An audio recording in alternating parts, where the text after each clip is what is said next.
Hemos estado compartiendo el mensaje de la palabra de Dios allá por San Carlos. ¿Alguno conoce San Carlos? Es lejos, pero bueno, ya estuvimos en San Carlos, en una iglesia que tiene sus años, mucha gente mayor, pero bueno, compartiendo el mensaje del Señor en la iglesia del pastor Carlos Ocampos. Estuvimos compartiendo ya la palabra. Después ayer tuvimos un congreso de líderes, de pastores. También tuve el privilegio de poder ministrar lo que es la alabanza ahí. Un lugar muy lindo, conocí pastores de Bolivia, de Perú. Bueno, la verdad que Dios está haciendo cosas hermosas, hermanos queridos. Y hoy estamos aquí para poder recibir lo que Dios tiene para tu vida. ¿Cuántos dicen amén a eso? Amén.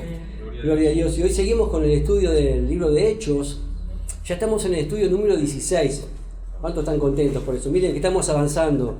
Estamos ya en el capítulo 6 del libro de Hechos, así que vayan buscando ahí, en el capítulo 6 del libro de Hechos, versículo 8. Agradecidos al Señor por todo lo que está haciendo en cada uno de ustedes. Bueno, los que estaban enfermos ya no están más enfermos, gloria a Dios, acá están. Gloria a Dios, gloria a Dios. ¿Se acuerdan del domingo pasado? Estamos, bueno, oren por los hermanos, oramos por... Y acá están, gloria a Dios. Qué bendición. Felices, contentos de lo que Dios está haciendo. Dios es bueno y para siempre su misericordia. Y le puse como título el testimonio de Esteban y su arresto. Él fue arrestado. Dice el libro de Hechos, capítulo 6, versículo 8, lo leemos en el nombre del Padre, del Hijo y con la comunión de su Santo Espíritu. Dice, y Esteban, lleno de gracia y de poder, hacía grandes prodigios y señales entre el pueblo. Entonces se levantaron unos de la sinagoga llamados de los libertos y de los Sirene, de Alejandría, de Sicilia y de Asia, disputando con Esteban. Pero no podían, dice, resistir a la sabiduría y al espíritu con que hablaba. Entonces sobornaron a unos para que dijesen que le habían oído hablar palabras blasfemas contra Moisés y contra Dios, y soliviantaron al pueblo, a los ancianos y a los escribas, y arremetieron, le arrebataron y le trajeron al concilio, y pusieron testigos falsos que decían, este hombre no cesa de hablar palabras blasfemas contra este lugar santo y contra la ley. Pues le hemos oído decir que este Jesús de Nazaret destruirá este lugar y cambiará las costumbres que nos dio Moisés. Entonces todos los que estaban sentados en el concilio, al fijar los ojos en él, vieron su rostro como el rostro de un ángel. Hasta ahí leemos en el nombre precioso y poderoso de Jesús. Bien, hermanos queridos, seguimos entonces. ¿Se acuerdan que este hombre, Esteban, había sido elegido, ¿se acuerdan?, para ayudar con el tema de las viudas? ¿Se acuerdan que él estaba ahí entre esa cantidad de hombres que habían sido elegidos para que los apóstoles pudieran seguir predicando la palabra del Señor? ¿Se acuerdan que mucha gente se quejaba porque no se atendía bien a las viudas? ¿Se acuerdan? Pero aquí este hombre había sido elegido, pero resulta que este hombre, como leemos al comienzo ahí, en el capítulo 6, en el versículo 8, dice, Esteban lleno de gracia y de poder hacía grandes prodigios y señales entre el pueblo. Dios usó grandemente también a los apóstoles. ¿Se acuerdan que la gente pasaba, quería ponerse cerca incluso de la sombra de Pedro para ver si la sombra sanaba a Pedro? Ellos hacían prodigios y milagros. Pero acá también vemos que no solamente los apóstoles, sino que también aquellas personas que habían sido elegidas y que eran también discípulos del Señor hacían señales y prodigios en el pueblo. O sea que todos ellos, el poder, en ellos se manifestaba el poder del Espíritu Santo. Amén. Dios usa a Esteban porque este hombre, mire, ¿por qué lo usaba? Porque estaba lleno de gracia y de poder. Esto es lo importante. Hay una pequeña disputa, ¿no?, sobre el texto acá original de Lucas, que dice Esteban lleno de gracia y de poder. Otro dice que estaba lleno de fe y de poder. El significado es sustancialmente el mismo, porque bien en la fe, cuando caminamos en fe, caminamos bajo la gracia del Señor, ¿sí o no? Es igual, caminar en fe es caminar sobre la gracia del Señor, amén. En esa gracia divina que el Señor nos alcanzó, y somos favorecidos porque cuando la gracia de Dios está en nuestra vida, sabemos bien que está la gracia que es salvífica y después está la gracia que es santificante. Cuando caemos en gracia, cuando la gracia de Dios se mueve a través de nuestras vidas. Ahora, el requisito más importante para cualquier siervo cristiano es estar llenos de fe y de poder del Espíritu Santo. Porque eso, ¿verdad? Cantamos hace un rato que el Espíritu Santo está sobre nuestra vida y lo creemos porque el Señor nos bautizó con su presencia. Él nos llenó de su presencia. Fuimos llenados de la presencia del Espíritu Santo y Él habita en nosotros, somos templos de su Espíritu Santo. Y sabemos bien que el texto clave es que recibimos poder, ¿para qué? Para serles testigos a Él. En Jerusalén, en Samaria y hasta los confines de la tierra. Esteban estaba haciendo eso, cumpliendo con lo que el Espíritu Santo, ¿verdad?, lo estaba mandando a hacer. Ahora, el poder del Espíritu Santo estaba, ¿verdad?, en Esteban. Fue un buen... Esteban usó eso, su poder, para administrar bien lo que son las cosas del Señor, ¿verdad? Él era un obrero que siendo usado ¿para qué? Para milagros, para prodigios y para evangelizar. Estaba cumpliendo con el rol que tenía que hacer, ¿sí o no? Eso hacía Esteban. Había sido bautizado y estaba cumpliendo con lo que el Señor nos mandó. Y eso es lo que tú y yo tenemos que hacer. Predicar el Evangelio, porque tenemos la presencia del Señor en nosotros. Amén. El poder del Espíritu Santo, ¿verdad?, opera también en nuestras vidas, así como operaba en Esteban. Dice acá que también que disputando con Esteban, ¿no? Vemos ahí que dice disputando con Esteban. Esteban debatía con los judíos. Dice acá de la sinagoga llamado de los libertos, ¿no? Los libertos eran un grupo de judíos que habían sido esclavos y que lo había liberado Roma y tenían ¿verdad?, su propia sinagoga y esos se reunían ahí. Esos eran los libertos que habían sido esclavos por Roma. Quién sabe por qué, pero ellos tenían su propia sinagoga y estaban ahí disputando con ellos, ¿no? Con el poder, dice, del Espíritu Santo, él mostró mayor sabiduría que sus oponentes. Porque dice acá, no podían resistir la sabiduría al espíritu con que hablaba. Vemos ahí que dice espíritu con mayúscula. Está hablando del Espíritu Santo que hablaba a través de Esteban. No sé si te pasa a veces cuando hay alguna disputa o alguien te hace algo, te hace alguna pregunta, ¿no? En el mundo hacen preguntas y qué bueno que hay un buen hijo parado delante de esa persona lleno del Espíritu Santo para poder debatir y empieza a fluir el Espíritu Santo a través de tu vida y decís, wow, ¿cómo dije esto? No sé si te ha pasado. Y decís, ¿cómo pude haber dicho esto? Es porque el Espíritu Santo habla. Vos lo que tenés que hacer es decir, no sé, a veces, Señor, ¿cómo hago? ¿Cómo le respondo? Mientras la persona te pregunta, ¿no? Yo hago esto, no sé cómo puedo hacerlo. Yo digo, Señor, me está preguntando algo difícil. ¿Qué le digo? ¿Cómo hago? ¿Vos sabés qué tengo que decirle para que realmente Él sea tocado? Porque yo no sé cómo le voy a responder. Pero el Señor dice que abre tu boca y Él va a responder. Y de repente dice, la persona queda, ¿y cómo sabe esto? ¿Y cómo me dijo esto? Porque es el Espíritu Santo que conoce a esa persona, conoce el corazón de esa persona y te usa a ti como instrumento de poder. Dice que no podían debatir con Esteban. Ahora, no es que Esteban era muy inteligente, no es que Esteban era muy educado, no era que Esteban era un erudito o había, ¿verdad?, aprendido con Gamaliel. No, nada que ver. Él era una persona, o sea que todo el atributo, toda la gloria era para Dios, para el Espíritu Santo, que hablaba a través de él. No sé si te ha pasado, hermano, a veces uno no tiene el estudio que tiene que tener, pero sin embargo el Señor te usa, ¿sí o no? Pedro, un pescador, hermano, lo habíamos leído.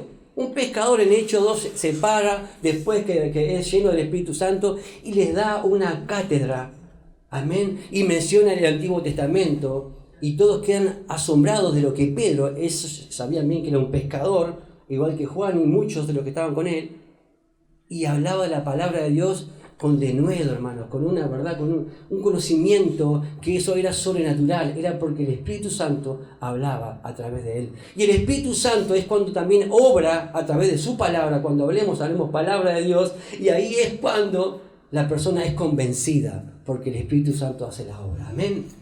Y ahí, gloria a Dios, dice que también estaba la gente de los de Cilicia. Estos podían haber sido de la sinagoga de Pablo, porque Pablo, antes de ser convertido, era de Tarso de Cilicia. Quizás también eran todos esos grupos, vieron que estaban ahí juntos, ese tipo de gente que estaban ahí, que eran religiosos y disputaban con Esteban. En versículo 11, dice, entonces sobornaron a unos para que dijesen, vieron, los sobornaron para que dijesen que habían oído hablar palabras blasfemas contra Moisés, contra Dios, y soliviantaron al pueblo, a los ancianos y a los escribas, y arremetieron y le arrebataron y le trajeron al concilio, y pusieron testigos falsos que decían: este hombre no cesa de hablar palabras blasfemas contra este lugar santo y contra la ley. Pues le hemos oído decir que este Jesús, miren cómo hablaba de Jesús, ¿no? Que este Jesús de Nazaret destruirá este lugar y cambiará las costumbres que nos dio Moisés. Dice que sobornaron entonces, ¿no? Ellos sobornaron a unos para que les dijesen.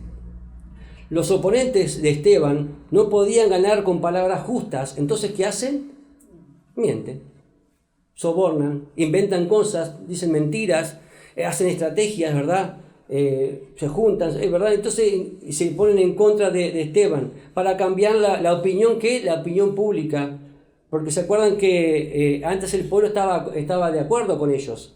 Ahora Lucas no sabía exactamente qué era lo que estaba sucediendo dentro del concilio. Ahora Lucas lo sabe porque quizás el que estaba ahí dentro del concilio era este tal Saulo de Tarso, que después se convirtió en Pablo, y le pudo decir: mira, acá se hizo esto, se sobornó para que realmente sucediera esto. Sabemos bien que Lucas acompañó, que es el autor de este libro, y estaba acompañando a Pablo hasta sus últimos momentos. Pablo estuvo acompañado por Lucas, y Lucas es el que escribe este libro. Entonces él puede saber lo que sucedió en ese concilio porque Pablo le pudo haber comentado, o quizás alguien que estaba en el concilio junto con Pablo, que en aquel entonces era llamado Saulo de Tarso. Dice acá que soliviantaron al pueblo. La palabra soliviantar significa incitar, significa inducir, hostigar, significa excitar y agitar. Ellos agitaron al pueblo, instigaron, ¿verdad?, para que se pusieran en contra de este siervo de Dios. Las opiniones no podían, ¿verdad? Ellos no podían opinar en contra de Esteban, no podían decir nada. Incluso vemos, ¿se acuerdan que también lo mismo le pasó a Jesús? A Jesús también pusieron gente para que hablaran en contra de él. Hasta que, lo pusieron el pueblo en contra. Primeramente eso le sucedió a Jesús, y también le sucedió también al pueblo. ¿Se acuerdan que primeramente el pueblo estaba a favor de los hijos de Dios? El pueblo siempre estaba a favor. ¿Se acuerdan cuando Pedro y Juan fueron usados por él? Había uno que estaba tirado en el templo de la Hermosa, en la puerta. Ahí vemos que el pueblo apoyaba y le daban gloria a Dios. Dice que glorificaban a Dios por lo que había sucedido en aquel lugar.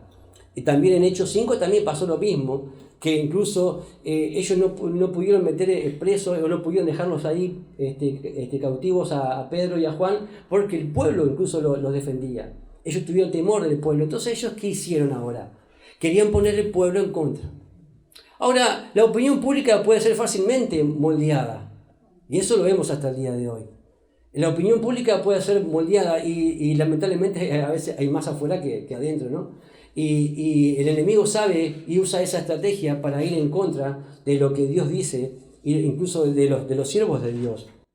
Lo mismo le sucedió a Jesús cuando él entró triunfante, ¿se acuerdan?, a Jerusalén, también escrito en el Evangelio de Lucas 19. Él entró triunfante y dice que todo el pueblo decía: Hosana, Hosana, bendito el que viene en el nombre de Jesús. Pero llegamos a Lucas 23 y nos encontramos que esos mismos que decían Hosana, Hosana, menos de una semana ya estaban gritando: crucifíquenle, crucifíquenle. A un Jesús que los alimentó, a un Jesús que les dio de comer, a un Jesús que trajo sanidades, a un Jesús que restauró, a un Jesús que no hizo nada malo. O sea, si a Jesucristo le pasó, no nos va a pasar a nosotros. No somos más que nuestro Señor. Ahora, la multitud también, como les decía, amaron a los apóstoles. Por supuesto que sí, ellos hacían milagros, hacían sanidades, los amaron en Lucas 2 y en Lucas 5. Pero vemos acá que en Lucas 6 ya el pueblo empieza a ponerse en contra de sus discípulos, porque estos hombres, estos hostigadores, empezaron a mover y agitar al pueblo para ponerse en contra de los siervos de Dios. Por eso nunca debemos permitir que la opinión pública moldee la visión y el enfoque de la iglesia. Nosotros nos movemos por lo que esto así dice el Señor. Nos movemos por lo que dice la palabra del Señor. El Espíritu Santo es el que nos guía a toda la verdad. ¿Cuántos dicen amén? Esteban estaba siendo guiado por el Espíritu Santo y se encontró, yo me pongo en el lugar de Esteban, se encontró con toda aquella gente que estaba en contra de él, todos los religiosos, lo estaban acusando, tenía falsas acusaciones y todavía ahora el pueblo también se estaba poniendo en contra de él. Hermanos, esta fue la acusación contra Esteban, miren, en el versículo 12. Dice, le habían oído hablar palabras blasfemas, ¿no? Contra Moisés y contra Dios. Esa fue una. En el versículo 13, este hombre no se cansa de hablar palabras blasfemas contra este lugar santo y contra la ley, dice ahí, ¿no? También. En el versículo 14, habla con respecto de ese tal Jesús de Nazaret, que dice que destruirá este lugar y cambiará las costumbres. Significativamente, muchas de las mismas acusaciones falsas fueron también contra nuestro Señor Jesucristo. Y eso lo podemos ver en Mateo 26, versículo 59. Miren, Mateo 26, versículo 59. Las mismas acusaciones que le hicieron a Esteban se le habían hecho a Jesús. Es tremendo esto. Dice, y los principales sacerdotes y los ancianos y todo el concilio buscaban falsos testigos contra Jesús para entregarle a la muerte. Y no hallaron, aunque muchos testigos falsos se presentaron. Pero al final vinieron 2 testigos falsos que dijeron, dijo, pues, dijo derribar el templo de Dios y en 3 días reedificarlo. ¿Vieron? Jesús hablaba, por supuesto, de su propio cuerpo. No hablaba del templo que ellos tanto adoraban e idolatraban también, porque eso era... ¿Se acuerdan que en un momento iban caminando con sus discípulos y los discípulos, mira Señor, qué tremendo este lugar? El Señor dijo, sí, no va a quedar piedra sobre piedra, no va a quedar nada. Y así fue, en el año 60 después de Cristo, ese templo fue totalmente destruido. Hasta el día de hoy no queda nada. Hoy queda simplemente parte del muro exterior de todo ese templo donde hoy por hoy van los judíos, ¿verdad? Que le llaman el muro de los lamentos. Entonces es algo bueno ser acusado de las mismas cosas que Jesús fue acusado. Es algo bueno, porque la palabra dice bienaventurado, ¿no? Bienaventurado, y eso lo vamos a ver. Ahora, la acusación de Esteban, lo acusaron a Esteban, ¿por qué? Porque Esteban claramente enseñaba qué cosas. Vamos a ver qué cosas enseñaba Esteban. 5 cosas muy importantes. Número 1, que Jesús era mayor que Moisés. Entonces era palabras blasfemas contra Moisés. Número 2, enseñaba que Jesús era Dios. Entonces eso era palabra blasfema contra Dios. Esteban, número 3, enseñaba que Jesús era mayor que el templo. Eso era palabra blasfema contra ese lugar santo. Número 4, Jesús enseñaba que fue el cumplimiento de la ley. Gloria a Dios por eso.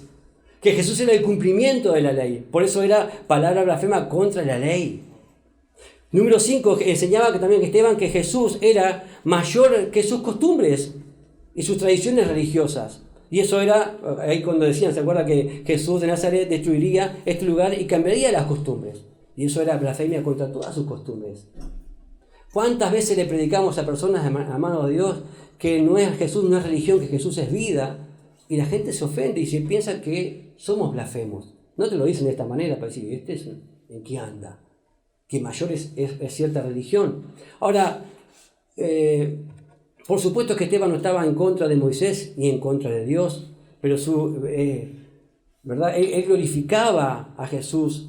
Él le daba el lugar de quién era realmente Jesucristo. Esteban nunca habló palabras blasfemas contra ninguno de ellos, tampoco contra el lugar santo, o sea, el templo, que ellos, como les digo, tanto lo idolatraban. Hay gente que idolatra mucho más cosas o personas que realmente al que tiene que darle toda la gloria. ¿Saben eso?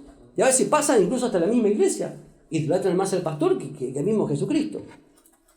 Idolatran más el lugar santo o el lugar santísimo, ahí donde están, ¿no? Que realmente lo que tienen que hacer. Ahora, las palabras de Esteban fueron, ¿verdad?, transgiversadas. Eso fue lo que sucedió. Y con falsas acusaciones fueron, ¿verdad?, fueron usadas en contra de él, ¿no? Ahora, en Hechos 6, versículo 15, dice, entonces todos los que estaban sentados en el concilio y se fijaron los ojos en él. Pusieron su mirada sobre Esteban, ¿no? Esteban estaba ante la corte religiosa más poderosa de aquel lugar, examinado por hombres en el concilio, reconocidos, hombres que tenían educación y hombres poderosos, porque esos mismos hombres fueron los que mataron a su líder, a Jesucristo. Estaba parado frente a personas que podían matar. Estaban parados frente a personas que estaban llenos de odio, que estaban con su corazón cerrado y lo querían destruir. Y él sabía que lo podían matar. Había sido acusado falsamente y parecía haber perdido el apoyo incluso hasta del mismo pueblo. El pueblo le había dado la espalda. Dice que vieron su rostro como rostro ¿de qué? De ángel. Ahora, el rostro de Esteban no tenía el aspecto como a veces los pintan en algunos cuadros, ¿no? Cara medio así como... No, hermanos, ni tampoco tenía una cara de enojado, y tampoco tenía una cara de bronca o de ira porque la gente lo estaba acusando. Y quizás dice que, ¿se acuerdan que lo arrebataron? No lo habrán tratado de una manera cariñosa a Esteban. Quizás le habrán pegado, lo habrán llevado, no sé, a golpes. Dice que lo trataron de una manera, ¿vieron? Dice ahí que lo arrebataron, que lo llevaron fuerte. A un siervo de Dios, a un hombre que supuestamente acá vemos que su cara no refleja bronca, no refleja ira, no refleja angustia, no refleja amargura. En cambio, su rostro refleja la paz de Dios en su vida, la confianza de alguien que conoce y confía en el Dios al cual está sirviendo. Él confía que Jesucristo está con él. Dice el Señor que Él nos da una paz que sobrepasa todo entendimiento, que aún en los peores momentos de nuestra vida podemos reflejar la paz del Señor. Que nuestro rostro puede indicar que algo sucede en nuestra vida, hay algo especial en nuestra vida, que a pesar de los peores momentos, Esteban tenía, dice acá, rostro como de ángel, no tenía rostro de demonio. Hay algunos que se le toca a algún lugar y la cara se le transforma, ¿sí o no? Hasta manejando a veces. Vas manejando y se te salta ahí, ¿no? Y se te vuela la paloma al espíritu y se te vienen todos los caranchos encima. ¿Sí o no? No sé si te pasa. A mí a veces me pasa. Te correte de acá. ¿Qué haces ahí? Mujer tenía que ser. Ahí mi esposa me pega el codazo. Pero a veces nos pasa eso, ¿sí o no?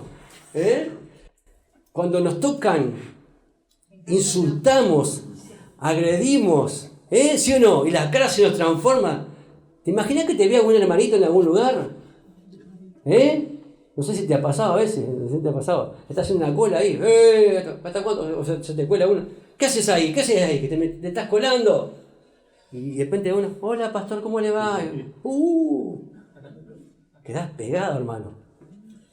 O sos como Esteban, que tiene la cara... Miren, Esteban estaba pasando por el peor momento de su vida. El peor momento de su vida.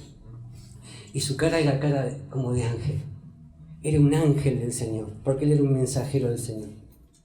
Hermano, en momentos difíciles a veces la gente te tiene que mirar y tiene que decir, ¿qué le pasa a esto? Quizás parado enfrente de la tumba de un ser querido. Estás ahí y tenés paz. Y ves que gente está llorando, y gente que está preocupada, y gente que no sabe. Está así como, ¿vieron qué pasa a la gente cuando pierde un ser querido? Y vos en paz, ahí, llevando la palabra de Dios. Amén, compartiendo lo que Dios tiene. Eso es lo que estaba haciendo Esteban. La descripción de una persona que está cerca de Dios refleja algo de la gloria de Dios siempre. ¿Se acuerdan cuando Moisés subía al monte? Dice que cuando bajaba, dice que su rostro reflejaba algo diferente. Dice que todo el mundo veía que su rostro resplandecía. Eso está en Éxodo 34, 29. Vamos a leerlo. Miren lo que le pasaba a Moisés. Eso resulta y pasa, es el resultado de estar en la presencia del Señor. Cuando vos estás en la presencia del Señor, no importa lo que suceda, tu cara va a reflejar algo distinto. Dice, y aconteció que descendiendo Moisés del monte Sinaí, con las 2 tablas del testimonio en su mano, al descender del monte, no sabía Moisés que la piel de su rostro resplandecía después que hubo hablado con Dios. ¿Qué hizo él? Había hablado con Dios. Si vos hablás con Dios y tenés esa relación con Dios, tu rostro tiene que reflejar algo distinto. Él tenía un rostro de ángel. Yo estoy seguro que Esteban, primero que nada, había estado en la presencia de Dios y hoy estaba ahí reflejando. También significa que Esteban estaba lleno de verdad de la presencia de Dios en su vida. Él reflejaba su paz. Él tenía paz interior. ¿Por qué? Porque estaba en la presencia de Dios. Su rostro no estaba lleno de miedo, su rostro no reflejaba terror, porque sabía bien que podía morir, e incluso después lo hicieron, lo vamos a leer en el próximo estudio, porque sabía que Jesús estaba con él y sabía a dónde iba. Él sabía que si partía, como dijo el apóstol Pablo, ¿no? Para mí el morir es ganancia. Sabemos que si nos vamos de este mundo, hermanos queridos, no importa por lo que pases o por lo que estés pasando, si partimos de este mundo, nos vamos a la presencia del Señor.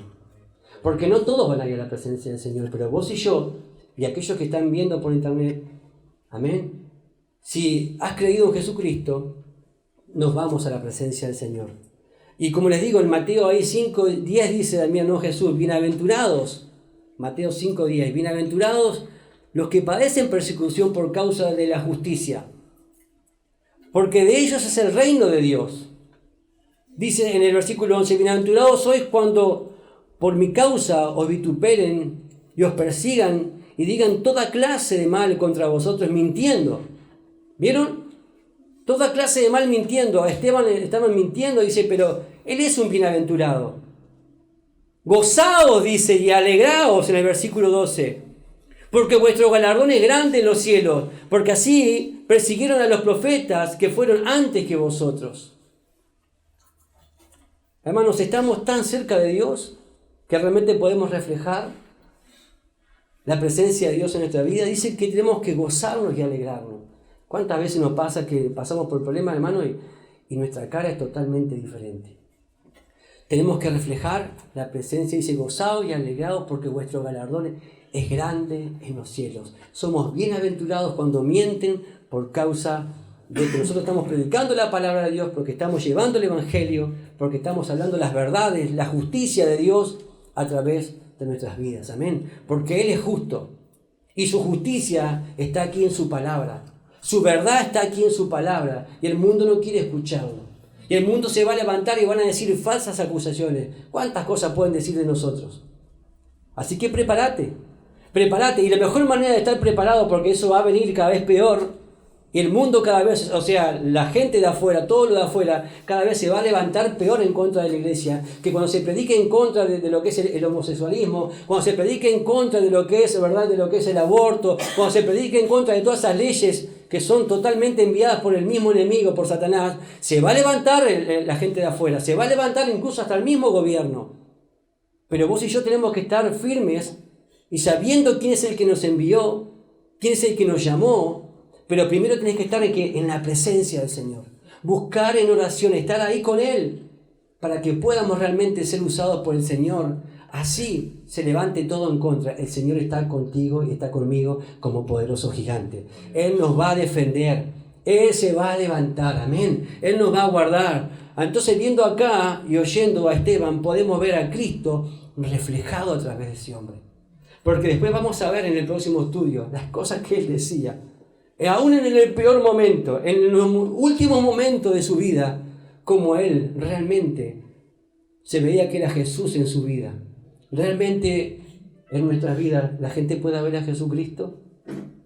¿Somos realmente testigos? ¿Somos realmente martureos, como dice la palabra, de Jesucristo? Esteban fue el primer mártir, fue el primer martureo, fue la primera persona que fue realmente usado por Dios, pero él pagó el precio y estuvo dispuesto a dar su vida por llevar el Evangelio. La pregunta es, ¿vos y yo estamos dispuestos realmente a entregar nuestra vida por Jesucristo? Si a veces no estamos quizás dispuestos a vivir para Él, muchos menos quizás podemos estar dispuestos a morir para Él. Y Esteban es el mejor ejemplo, que él vivió para Cristo, pero estuvo dispuesto a dar su vida para Cristo. Y vos y yo, como hijos de Dios, llenos de la presencia de Dios, tenemos que testificar de este Dios tan maravilloso, de Jesucristo, que dio su vida por nosotros. El mayor ejemplo es Jesucristo, que dio su vida porque tanto nos amó. Amén. Gloria a Dios. Te invito a ponerte de pie, vamos a orar y darle gracias a Dios por esta enseñanza del libro de Hechos. El Ministerio Palabra de Vida desea conocerte. Síguenos en nuestras redes. Instagram, palabraDeVida.uy. Facebook, Palabra de Vida Uruguay. YouTube, Iglesia Evangélica Palabra de Vida. WhatsApp, 094 226 411.